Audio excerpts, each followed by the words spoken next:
Okay. So let's talk a little bit about the handout that I posted on the 13th. Um, I've just went ahead and worked through. I spared you the applying all the formulas. This is very formula based, so hopefully that's okay. But you can see exactly what was done for margin, turnover, ROI, residual income, and economic value added. So I am going to talk a little bit about what this tells us, though, because plugging in formulas is part of the battle, but we need to be able to understand and interpret what's going on.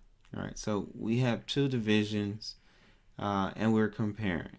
All right, and for maybe I should have labeled these projects because that if you label it project, that makes it prospective, and we could reject one of these.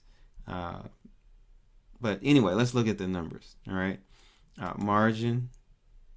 Um,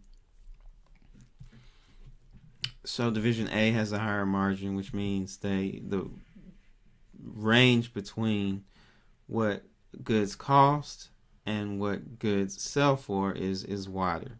In fact, twice as much between Division A and Division B. Turnover.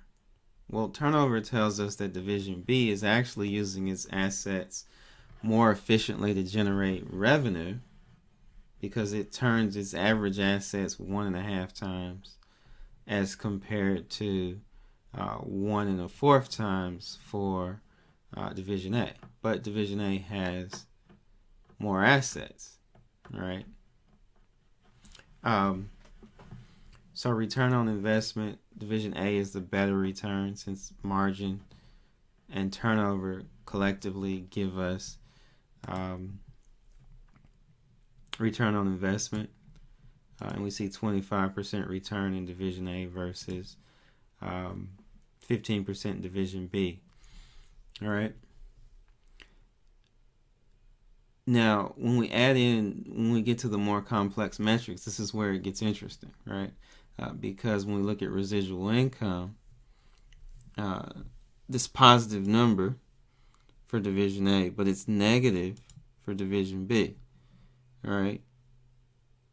So that tells us that to some extent Division B, well, not to some extent, that Division B is a net drain on assets when we think about it from the minimum rate of return. Division B returns less than 20%, which is the minimum rate of return. All right. And we look at economic value added. We do need to remember to adjust for income tax. Right. If it's not given, we have to figure it out. So income tax is listed here as 10% of operating income. So we'll reduce operating income by 10% and then apply the rest of the formula. Cost of capital, right? 15% total capital employed.